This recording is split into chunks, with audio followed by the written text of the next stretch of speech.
मुदाकरात्मोदकं सदा विमुक्तिसाधकं कलाधरावतं ततं विलासिलोकरक्षकम् अनायकैकनायकं विलासितेवदैत्यकं नताशुभाशुनाशकं नमामि तं विनायकं न तेतरातिभीकरं नमोदितार्थभास्वरं नमत्सुरारिनिर्जरं नताधिकापदोद्धरं सुरेश्वरं निधीश्वरं गजेश्वरं गणेश्वरं महेश्वरं तमात्रेय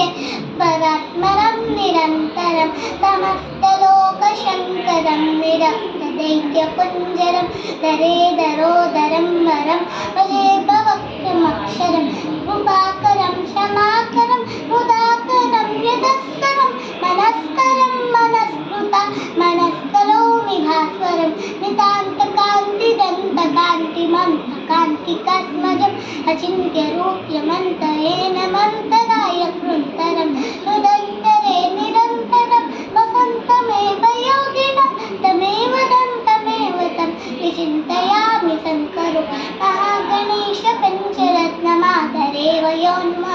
प्रजल्पतीप्रवाक्यते पुरीश्वरं मनीश्वरम् अरोगतामदोषकं सुवाइतिं सुपुत्रकं समायुधायुरष्टभूतिमभ्युपैति सोचिरात् समायुधायुरष्टभूतिमभ्युपैति सोचिरात्। वेरी गुड, बढ़िया।